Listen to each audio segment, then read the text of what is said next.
Lei 9.099, seção 1 da competência. Artigo 3º. O juizado especial cível tem competência para conciliação, processo e julgamento das causas cíveis de menor complexidade, assim consideradas: 1. As causas cujo valor não exceda 40 vezes o salário mínimo. 2. As enumeradas no artigo 275, inciso 2 do Código de Processo Civil. 3. A ação de despejo para uso próprio. 4. As ações possessórias sobre bens imóveis de valor não excedente ao fixado no inciso 1 deste artigo. Parágrafo 1º. Compete aos juizados especiais promover a execução: 1. Dos seus julgados. 2. Dos títulos executivos extrajudiciais, no valor de até 40 vezes o salário mínimo, observado o disposto no parágrafo 1º do artigo 8º desta lei. Parágrafo 2º.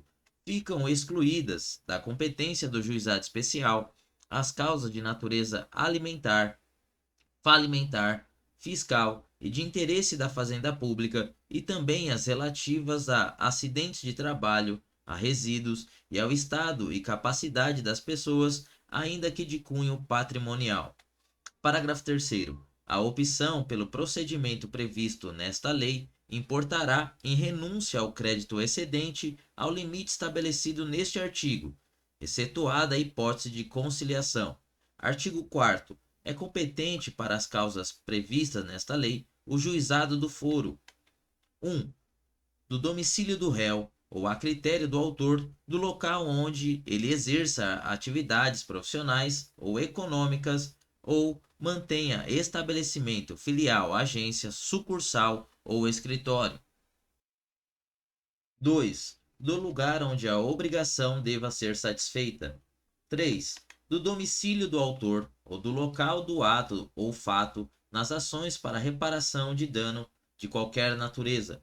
Parágrafo único. Em qualquer hipótese, poderá a ação ser proposta no foro previsto no inciso 1 deste artigo. Seção 2. Do juiz, dos conciliadores e dos juízes leigos. Artigo 5º. O juiz dirigirá o processo com liberdade para determinar as provas a serem produzidas, para apreciá-las e para dar especial valor às regras de experiência comum ou técnica. Artigo 6º. O juiz adotará, em cada caso, a decisão que reputar mais justa e equânime, atendendo aos fins sociais da lei e às exigências do bem comum. Artigo 7º. Os conciliadores e juízes leigos são auxiliares da justiça, recrutados os primeiros preferencialmente entre os bacharéis em direito e os segundos entre advogados com mais de 5 anos de experiência. Parágrafo único. Os juízes leigos ficarão impedidos de exercer a advocacia perante os juizados especiais enquanto no desempenho de suas funções. Seção 3. Das partes. Artigo 8º. Não poderão ser parte, no processo instituído por esta lei, o incapaz, o preso, as pessoas jurídicas de direito público, as empresas públicas da União, a massa falida e o insolvente civil. Parágrafo 1º. Somente serão admitidas a propor ação perante o juizado especial: 1. As pessoas físicas capazes, excluído os cessionários de direito de pessoas jurídicas. 2. As pessoas enquadradas como microempreendedores individuais, microempresas e empresas de pequeno porte na forma da Lei Complementar nº 123, de 14 de dezembro de 2006. 3. As pessoas jurídicas qualificadas como organização da sociedade civil de interesse público nos termos da Lei 9.790, de 23 de março de 1999. 4. As sociedades de crédito ou microempreendedor, nos termos do artigo 1º da Lei 10.194, de 14 de fevereiro de 2001. Parágrafo 2º. O maior de 18 anos poderá ser autor, independentemente de assistência, inclusive para fins de conciliação. Artigo 9º. Nas causas de valor até 20 salários mínimos, as partes comparecerão pessoalmente, podendo ser assistida por advogado. Nas de valor superior, a assistência é obrigatória. Parágrafo 1º. Sendo facultativa a assistência, se uma das partes comparecer assistida por advogado, ou se o réu for pessoa jurídica ou firma individual, terá a outra parte, se quiser, assistência judiciária prestada por órgão instituído junto ao juizado especial na forma da lei local. Parágrafo 2º. O juiz alertará as partes da conveniência do patrocínio por advogado quando a causa o recomendar. Parágrafo 3º. O mandato ao advogado poderá ser verbal, salvo quanto aos poderes especiais. Parágrafo 4º. O réu, sendo pessoa jurídica ou titular de firma individual, poderá ser representado por preposto credenciado, munido de carta de preposição, com poderes para transigir, sem haver necessidade de vínculo empregatício. Artigo 10. Não se admitirá, no processo, qualquer forma de intervenção de terceiro, nem de assistência. Admitir-se-á o litisconsórcio. Artigo 11. O Ministério Público intervirá nos casos previstos em lei. Seção 4. Dos atos processuais. Artigo 12. Os atos processuais serão públicos e poderão realizar-se em horário noturno, conforme dispuserem as normas de organização judiciária. Artigo 12-A. Na contagem de prazo em dias, estabelecido por lei ou pelo juiz, para a prática de qualquer ato processual, inclusive para a interposição de recursos, computar-se-ão somente os dias úteis. Artigo 13. Os atos processuais serão válidos sempre que preencherem as finalidades para as quais forem realizados, atendido os critérios indicados no artigo 2º desta lei. Parágrafo 1º. Não se pronunciará qualquer nulidade sem que tenha havido prejuízo. Parágrafo 2º. A prática de atos processuais em outras comarcas poderá ser solicitada por qualquer meio idôneo de comunicação. Parágrafo 3º. Apenas os atos considerados essenciais serão registrados resumidamente em notas manuscritas, datilografadas, taquigrafadas ou estenotipadas.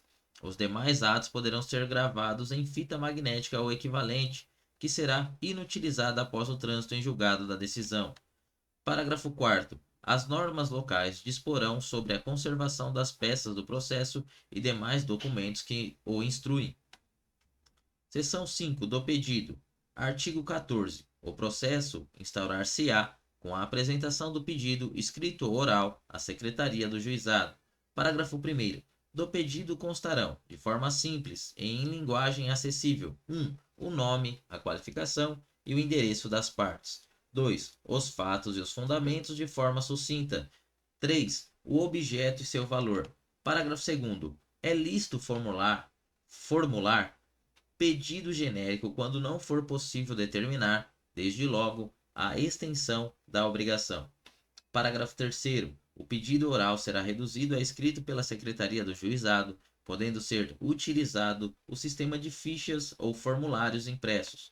Artigo 15. Os pedidos mencionados no artigo 3º desta lei poderão ser alternativos ou cumulativos, nesta última hipótese, desde que conexos e a soma não ultrapasse o limite fixado naquele dispositivo. Artigo 16. Registrado o pedido, independentemente de distribuição e autuação, a Secretaria do Juizado designará a sessão de conciliação a realizar-se no prazo de 15 dias. Artigo 17. Comparecendo inicialmente ambas as partes, instaurar-se-á desde logo a sessão de conciliação, dispensados o registro prévio de pedido e a citação. Parágrafo único. Havendo pedidos contraposto, poderá ser dispensada a contestação formal e ambos serão apreciados na mesma sentença. Seção 6. Das citações e intimações. Artigo 18. A citação far-se-á 1. Por correspondência com aviso de recebimento em mão própria. 2. Tratando-se de pessoa jurídica ou firma individual, mediante entrega ao encarregado da recepção, que será obrigatoriamente identificado. 3. Sendo necessário por oficial de justiça, independentemente de mandado ou carta precatória. Parágrafo 1º. A citação conterá cópia do pedido inicial, dia e hora para comparecimento do citando e advertência de que, não comparecendo este, considerar-se-ão verdadeiras as alegações iniciais e será proferido o julgamento de plano.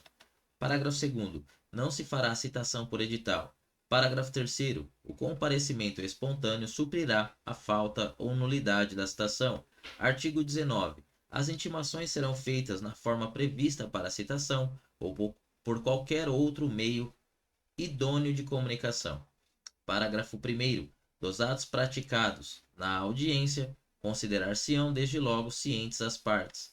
Parágrafo 2º. As partes comunicarão ao juízo as mudanças de endereço ocorridas no curso do processo, reputando-se eficazes as intimações enviadas ao local anteriormente indicado, na ausência da comunicação.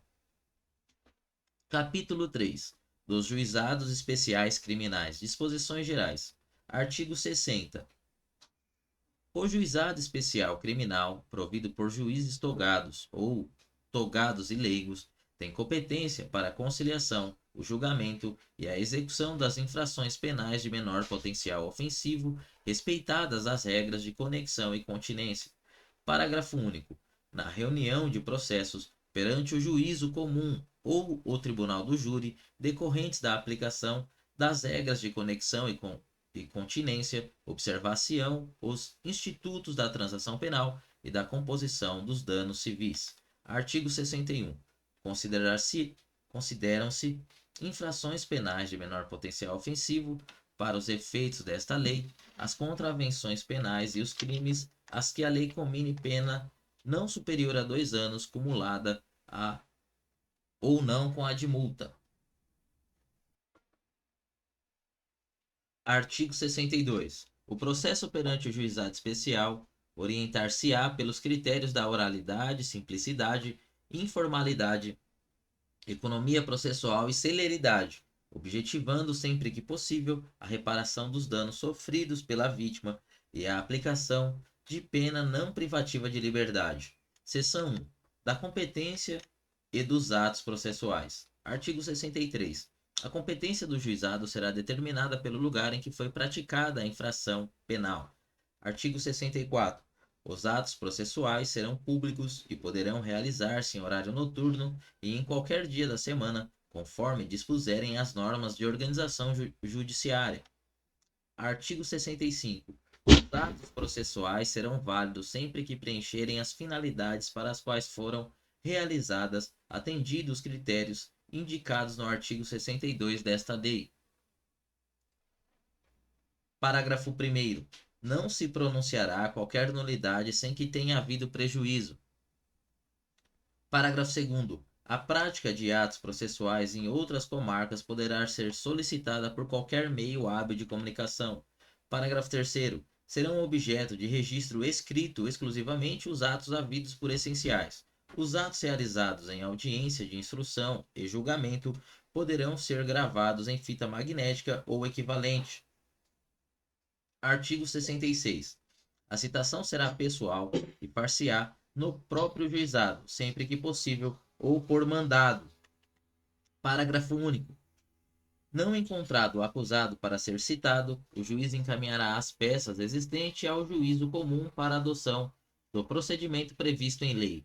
Artigo 67. A intimação far-se-á por correspondência, com aviso de recebimento pessoal, ou tratando-se de pessoa jurídica ou firma individual, mediante entrega ao encarregado da recepção, que será obrigatoriamente identificado, ou, sendo necessário, por oficial de justiça, independentemente de mandado ou carta precatória, ou ainda por qualquer meio idôneo de comunicação. Parágrafo único. Dos atos praticados em audiência, considerar-se-ão desde logo ciente as partes, os interessados e os defensores. Artigo 68. Do fato de intimação do autor do fato e do mandado de citação do acusado, constará a necessidade de seu comparecimento acompanhado de advogado, com a advertência de que, se sua falta, ser-lhe-á designado defensor público. Seção 3. Da fase preliminar. Artigo 69. A autoridade policial que tomar conhecimento da ocorrência lavrará termo circunstanciado e o encaminhará imediatamente ao juizado, com o autor do fato e a vítima, providenciando-se as requisições dos exames periciais necessários.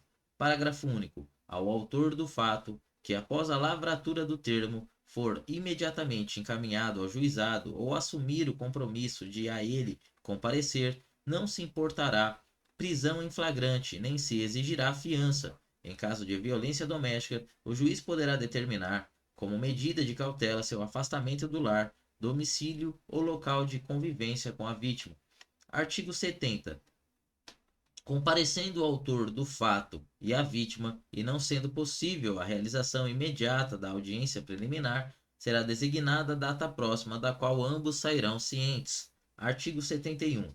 Na falta do comparecimento de qualquer dos envolvidos, a Secretaria providenciará sua intimação e, se for o caso, a do responsável civil na forma dos artigos 67 e 68 desta lei. Artigo 72. Na audiência preliminar, presente o representante do Ministério Público, o autor do fato e a vítima, se possível, o responsável civil, acompanhados por seus advogados, o juiz esclarecerá sobre a possibilidade da composição dos danos e da aceitação da proposta de aplicação imediata de pena não privativa de liberdade. Artigo 73. A conciliação será conduzida pelo juiz ou por conciliador sob sua orientação.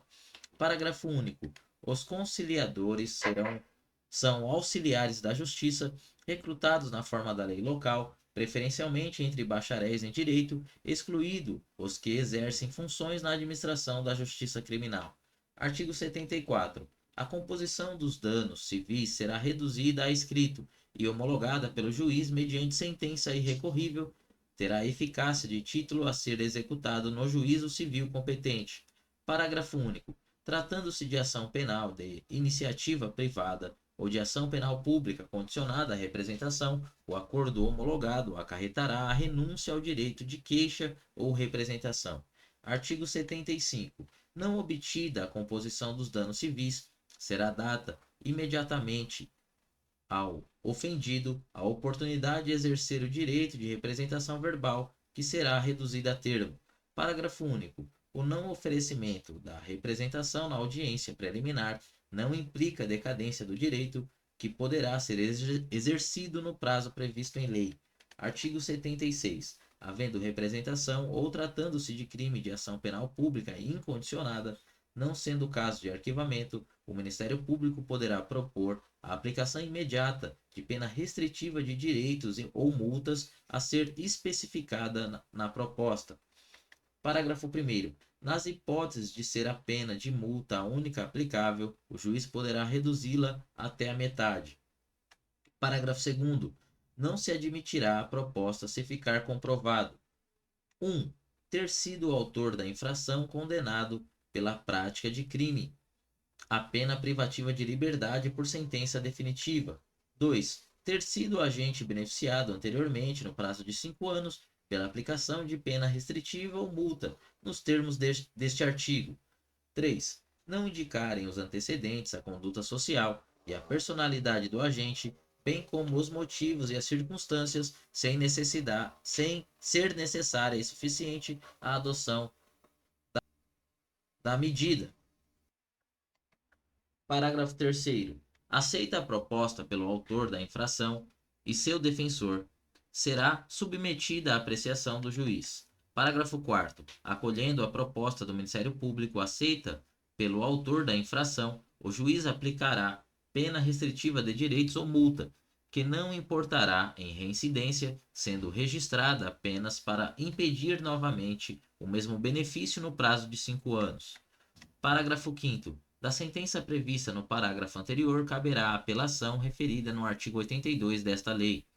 Parágrafo 6º. A imposição da sanção de que trata o parágrafo 4º deste artigo não constará de certidão de antecedentes criminais, salvo para os fins previstos no mesmo dispositivo, e não terá efeitos civis, cabendo aos interessados propor ação cabível no juízo civil.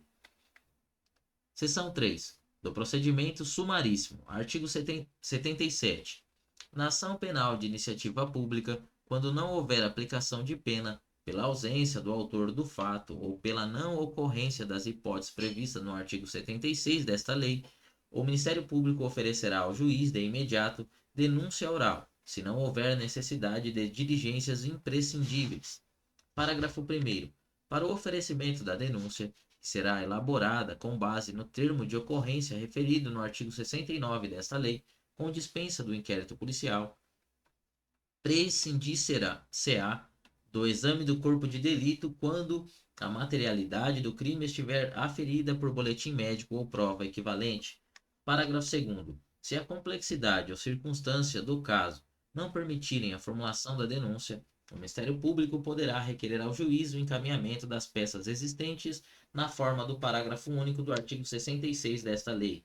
Parágrafo 3º. Na ação penal de iniciativa do ofendido, poderá ser oferecida queixa oral, cabendo ao juiz verificar se a complexidade e as circunstâncias do caso determinam a adoção das providências previstas no parágrafo único do artigo 66 desta lei.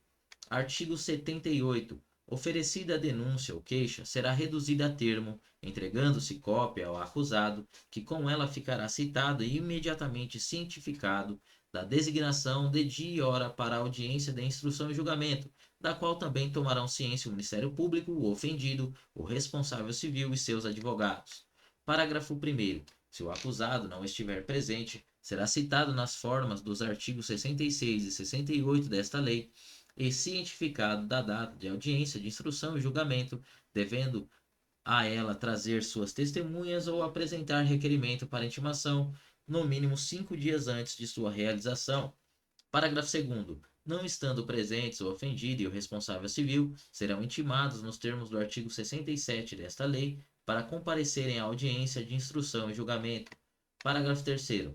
As testemunhas arroladas serão intimadas na forma prevista no artigo 67 desta lei. Artigo 79.